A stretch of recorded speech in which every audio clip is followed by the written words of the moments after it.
Hi there, this is Sarah Kuhn, and welcome to the first episode of The Quiet Ones. I'm so glad that you guys are here. I hope that you're having a wonderful day. I'm so excited to start this podcast with you. So first of all, I wanted to talk about the reason that I want to do this podcast. And the reason is to reach INFJs. I know as an INFJ, I feel alone a lot. And sure, I have friends and family, and I actually have more friends this year than really what I've ever had in my life. But none of them have the same personality that I do. And while I connect to them and I enjoy their company, there isn't always a lot of understanding because they think about things differently than I do, and they process things differently, and their emotions are different than mine. There isn't a lot of understanding, and some of them do try to understand what I'm going through and how I think and feel, but because their brain works differently than mine, they don't have the same level of understanding as other INFJs do. So I really wanted to create a place, not just for me to connect with other people, but to connect other INFJs together. That's why I started my Instagram account, which is INFJ Woman. I had so many graphics about INFJs because once I realized that I was one, I started collecting all of these things. And I thought to myself, I wonder if somebody else might need these as much as I do. I wonder if somebody else might benefit from this as much as I have. So I thought, well, okay, I'll create an Instagram account and maybe 10 or 15, maybe if I'm lucky, 100 people will follow me. But if I can just help one of those people, that's really all that I wanted to do. And now there's over 27,000 people that follow the account, and it's amazing to me. And I get messages all the time from people telling me how much it helps them and how they feel like they have a place where they belong. That's exactly what I want. I want to create that community. And with this podcast, I just feel like it could be a lot bigger. So the format of the podcast is me reading stories from other INFJs and also interviewing people who are either INFJs or who are related to other INFJs. And like I said, it's all about creating an experience, a place where INFJs can come and feel that sense of belonging, that sense of understanding, so that you can relate to really what's going on and what's being said, and so that you can learn more about yourself as well. So in this episode, I want to talk about two different things. The first thing we're going to talk about what is an INFJ. And then the second thing we're going to talk about is the INFJ door slam. And I have several different stories from people about door slams that I'm going to share with you. First off, we're going to talk about what is an INFJ. So the term INFJ comes from the Myers-Briggs Type Indicator Personality Test. So the Myers-Briggs Type Indicator says that every single person in the whole world falls into one of 16 different personality types. Okay, so the first letter means that you're either introverted or extroverted. The second letter is intuitive or sensing. The third letter is thinking or feeling. And the fourth letter is judging or perceiving. So what do those letters mean? If you're an INFJ, that means you're introverted, intuitive, feeling, and judging. So introverted means that you are energized by alone time. Intuitive means that you see patterns and possibilities. Feeling means that you prioritize people and emotions. And judging means that you prefer structure and order. So how do you know what personality type you have? There are several different ways that you can figure out. The first thing that I would suggest that you do is go to a website called 16 Personalities. They have a free test that you can take, and it only takes about 10 minutes, so it's really pretty easy. The most important thing, though, is that you are really honest with yourself when you answer the questions. It's really easy to fall into the trap of answering the questions based on how you want to be or based on how you think others perceive you. But it's extremely important that when you're taking the test, you're honest with yourself about how you actually are. So then after you take the test, make sure that you read through the descriptions. So once you get the results, it will have percentages because not everybody is 100% introverted or 100% extroverted. Most people fall into the spectrum somewhere. So I think mine is like 93% introverted, but then 7% extroverted. So if any of your numbers come up 50-50 or close to 50-50, then it's important that you read through the descriptions of both of the different types that you could fall under, to make sure that you're typed correctly. When I figured out my personality, it was kind of a process. I know that a lot of people ask me, how do you know for sure, what personality type that you have? I first took the test when I was in college. It was a requirement for one of the classes that I took. And the test came back INFJ, and the X means that it's 50-50 for whatever letter that is. So it was 50-50 for either INTJ or INFJ. Like I said, I was in college, so I was super busy. So I just kind of threw it in a box and continued about my life.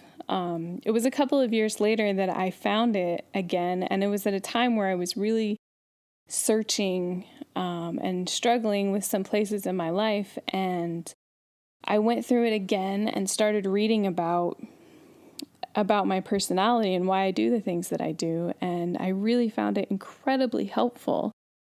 And I ended up taking the test again, and it came back INTJ. And I was reading the description of it, and I thought, yeah, that's exactly me. That's exactly how I am. And really, it turns out that's exactly how I thought that I wanted to be. So it wasn't until a few years later, actually, that I had told my 13-year-old niece about the test, and she took the test and she typed as an INTP. So she's very straightforward in the way that she communicates, and she will call you out on things. And so we were talking about, I think she was having a problem with her grandma or something. And so I was trying to explain to her how she had hurt her grandma's feelings and how, you need to do this in the future and you need to make sure that you're doing this so that you don't, get into this mess again. And she's like, you're always thinking about feelings. And I said, well, yeah, it's important to consider people's feelings. And she's like, I think that your personality type is wrong. She's like, I don't think that you're an INTJ. I think that you're an INFJ. And I was like, no, don't say that. Take it back. Take it back. Like, I was so scared of having a feeling personality type because I thought that meant that I had to be like this overly emotional type of person. I thought, that meant that I would be crying all the time and super upset about things and just, feelings all over the place. And I was just horrified when she said that. But it really got me thinking, though. So I started researching more about what INFJ meant. And I came to the realization that you can have a feeling personality type, but not have an overabundance of outward feelings. I have incredible feelings. They're so deep and so huge, but I don't show them to people. The majority of them are on the inside. It's very, very rare that I ever cry in front of people. It's very rare that I get extremely emotional or even angry in front of people. That's something that, for me, it's incredibly personal, and I don't want to share it with other people. I would much rather have this stoic personality, especially at work and in front of other people like that, where it's like, I don't want you to know that what you're saying is affecting me, but it really is affecting me like an awful lot. But I'm not going to tell you that it does. I'm just going to worry about that later.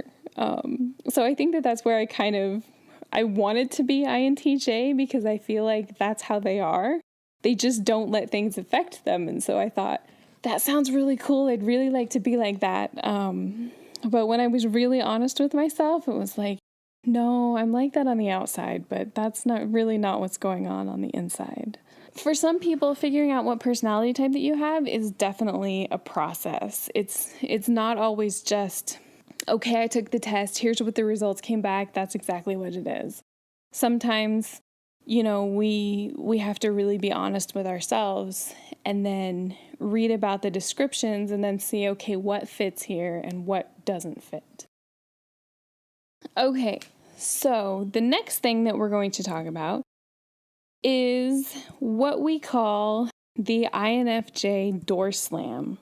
So first of all, I wanted to tell you exactly what the door slam is because I know that there's been some confusion about it. It's kind of a term that's been going around there. But based on some comments that I've gotten around social media and some people that I've spoken to, I don't think that a lot of people really know what it is. The door slam is when an INFJ cuts somebody out of their life completely.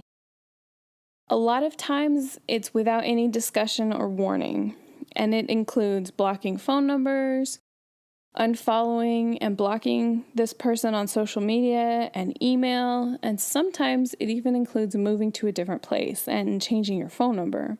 Sometimes it's really extreme. Now, I say that it's without any warning or discussion, but that doesn't mean that there isn't a reason for it. INFJs are known as being very friendly and personable and understanding. We are definitely people pleasers who put the people in our lives ahead of us for the most part, ahead of ourselves. So we'll go out of our way to make sure that all of the people around us are well taken care of, but there is a line. There's a point where enough is enough. There's a point where we've been betrayed or taken advantage of so much, and this is where we'll respond in this way that's called a door slam. So like I said, there's always a reason for it. It doesn't ever come out of nowhere. But when it does happen, there usually isn't a lot of discussion around it. There may be one last opportunity given, one last confrontation, but after that, this is the end. And more times than not, there is no going back. So who gets the door slam? It can be applied to anybody, friends, family, significant others. It can happen at work. We don't really discriminate.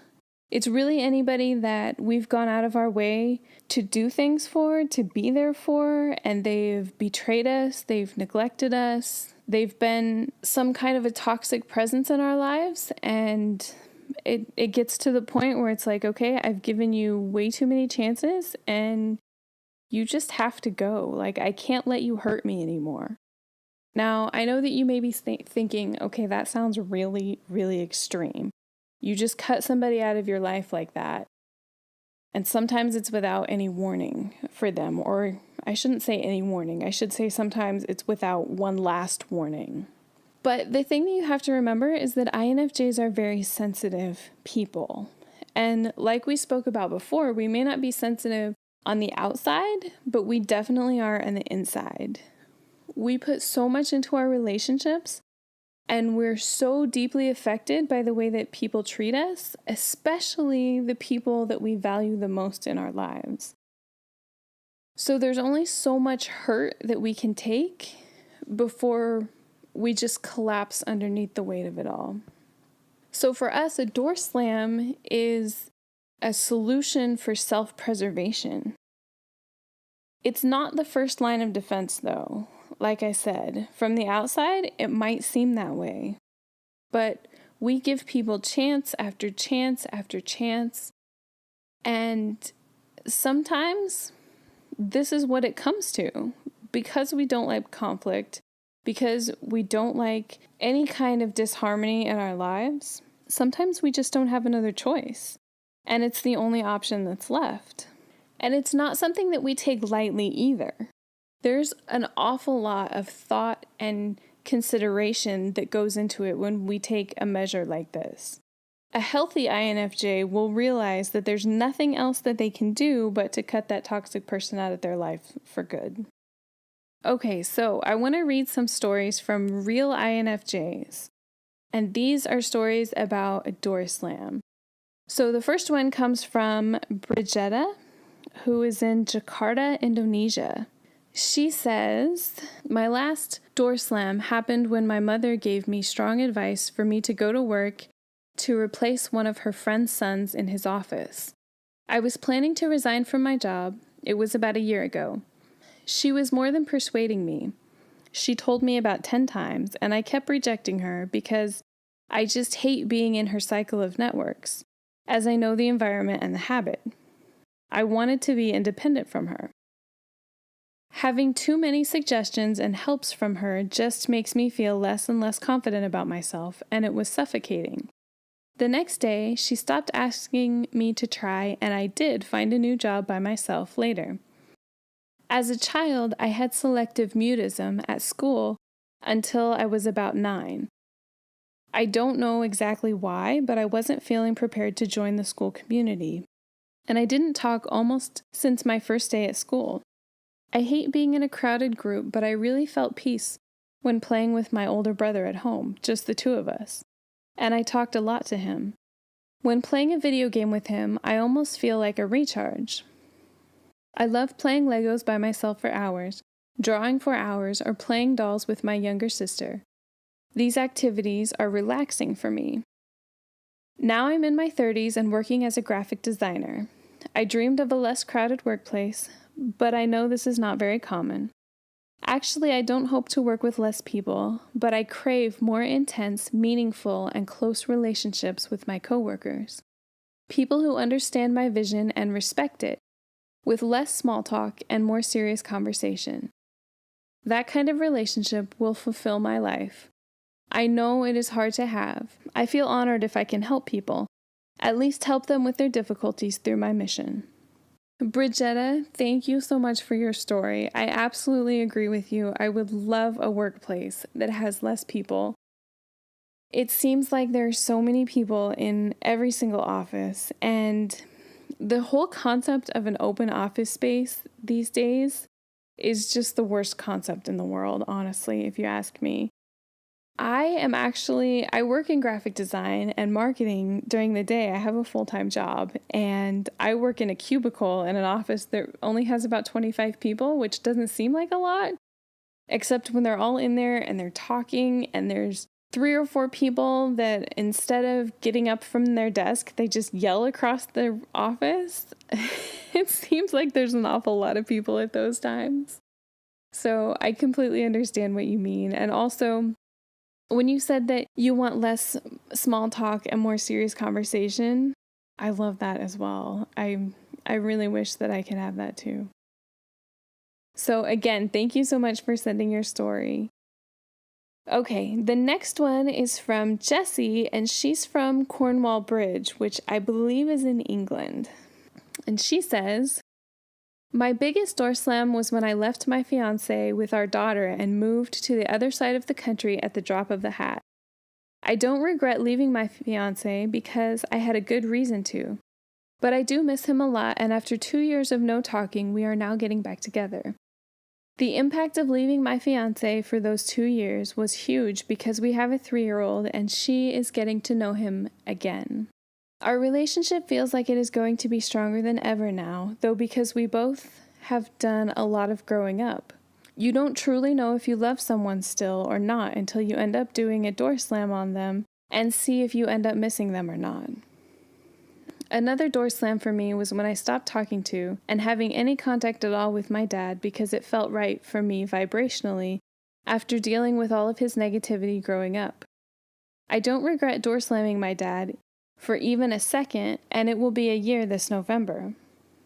The impact that not talking to my dad has left is I feel more free, happier, and I don't think about it unless someone happens to bring him up, and just overall feel great. Thank you, Jessie, so much for sending your stories. So there's a couple of things I wanted to talk about here. The first is toxic relationships. Jessie didn't specify exactly why she left her fiancé, but I'm sure she had a really good reason in order to move across the country at the drop of a hat. That's not an easy thing to do. And the second thing was door slamming her dad. It's so much more difficult when it comes to your family. I know that a lot of people say that blood is thicker than water. I don't really agree with that, honestly. I think sometimes the people who can hurt you the most are the people who are closest to you. And it's definitely a lot harder to deal with a door slam situation when it's your family. Okay, so the next story comes from Andre. I think that's how you say the name, Andre. And she is in Valencia, Spain. And she says, the door slam happened during my high school years with my best friend at the time. I shared with him my biggest secret at the time, believing I could trust him. Little did I know what was about to happen. After talking with him a few days later, another friend asked me about what I told him, which was not possible because nobody else knew. After confronting my best friend and he denying everything, which I knew it was a lie, and not even apologizing, it happened. The door slam. After that day, he just didn't exist anymore. I didn't care about anything regarding him, neither good or bad. I didn't even say hi to him if we met on the street, even though he did say hi to me. After some time, the anger dissipated, but the indifference didn't.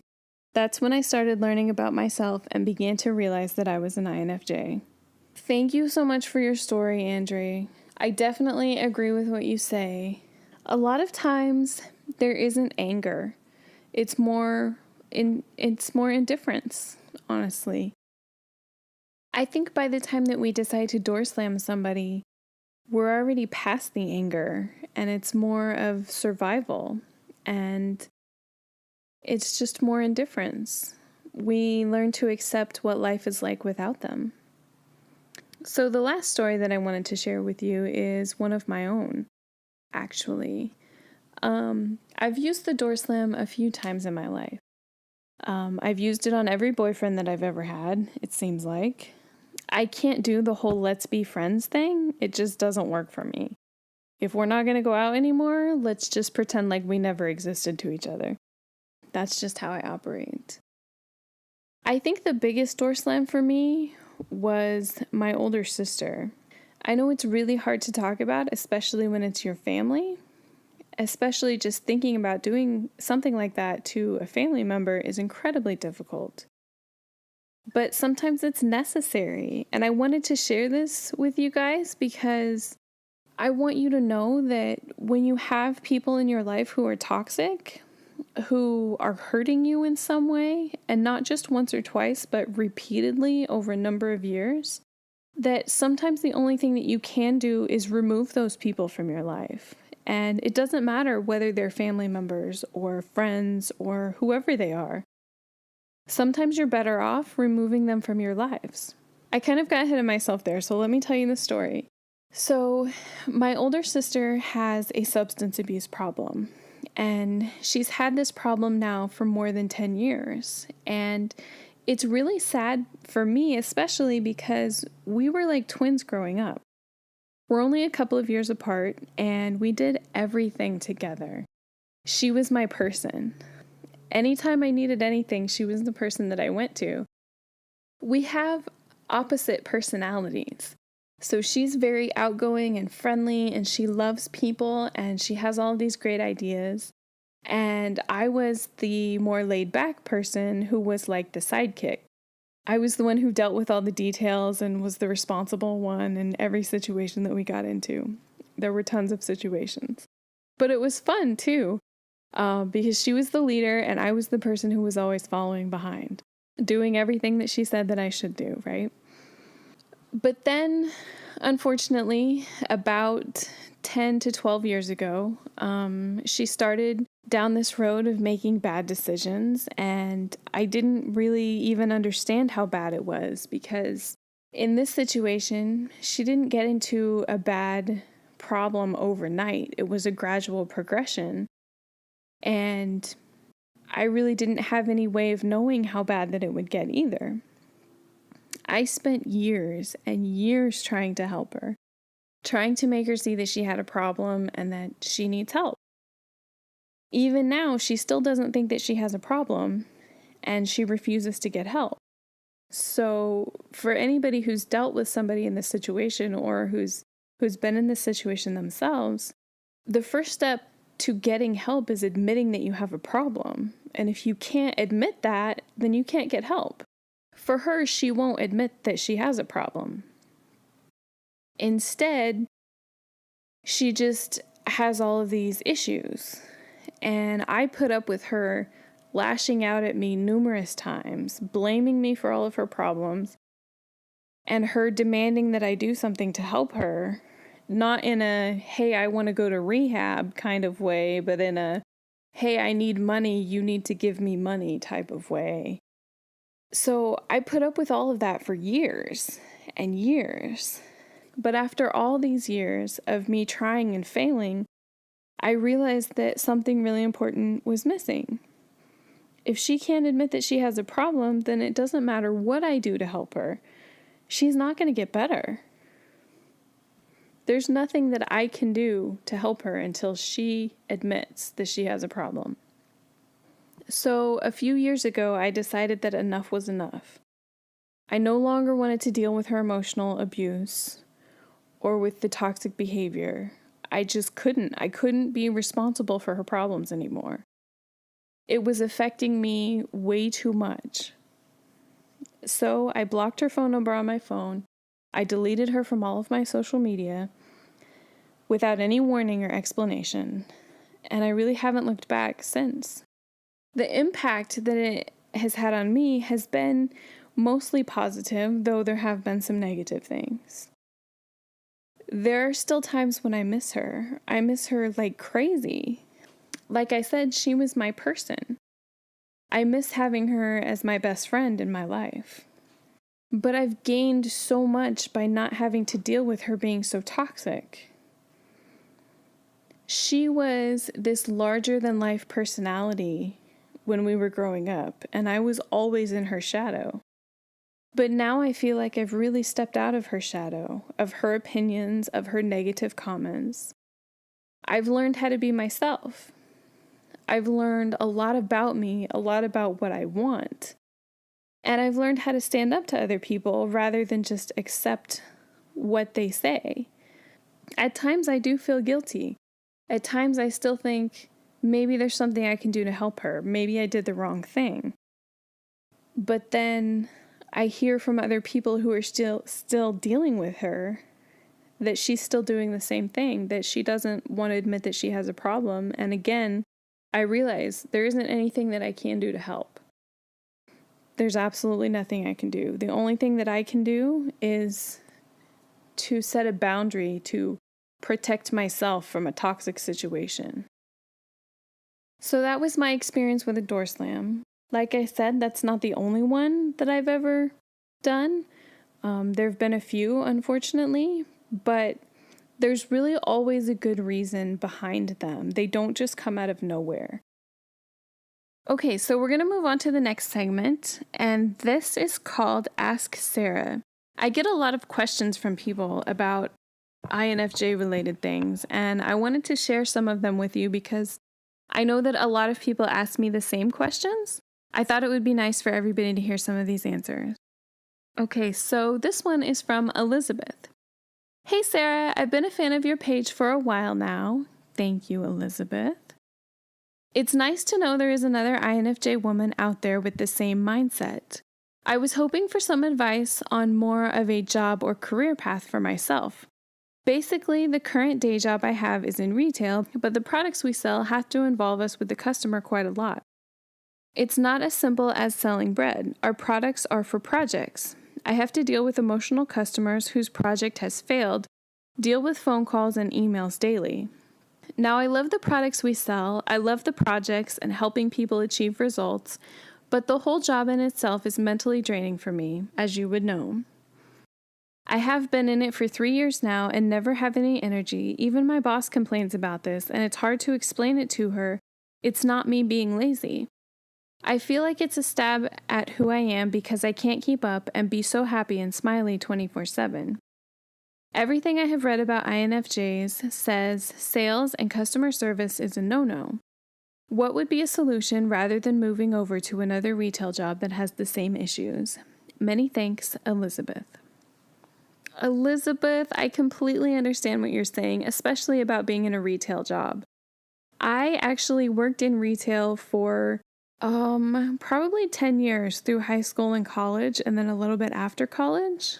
Retail is very draining because you deal with customers all day long. And I know that that's why a lot of websites that offer advice for INFJs about careers, they say don't go into sales and customer service. And I understand why they say that. Like I said, you're dealing with a lot of people, and INFJs don't really like to deal with a lot of people, especially with that many people all day long. It's really hard, like what you said, to keep up your energy and to be happy and peppy all the time. And I think that's a big reason why people say INFJs shouldn't go into sales and customer service. But it doesn't mean that you can't have a job in sales and customer service. I actually work in marketing now full time, and I love working in marketing. Most of what I do, thankfully for me, is behind the scenes type of things, and a lot of things in marketing now are digital marketing. So it's less customer facing and more sitting behind a computer desk, which is really good for me. Just because you're an INFJ doesn't mean that you can't do anything that you want to do, because I firmly believe that any INFJ can do anything that they want to do. When you work in a job that's more customer facing, what you need to do is to spend more time recharging. So all INFJs need to spend time recharging. Because we're introverts, we need alone time. We need time doing things that are relaxing for us, that help us recharge our batteries. And because you're in a job where you're dealing with customers all day long and you have such intense social interaction, not only with customers all day long, but you said that they're emotional too. So that can be incredibly draining as well. Not only the people, but the extra emotions on top of that. There are several things that you need to do. The first one would be to set boundaries around those people, to make sure that you're not soaking up all of their emotions, because I know that it's incredibly easy when you're dealing with emotional people to just soak all of that in and take it on as your own emotion. So you need to make sure that you're doing as little of that as possible.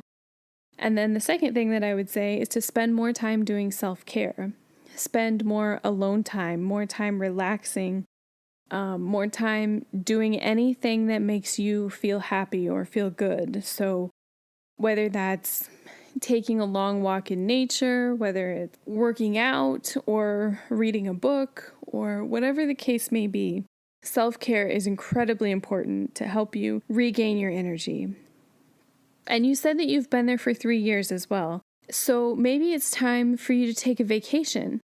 If you have some vacation time, to take a week or two away from your job so that you can really have some intensive self-care and you can really decide, is this something that you want to continue to do, or maybe there's something else that you would rather do that maybe isn't so customer facing.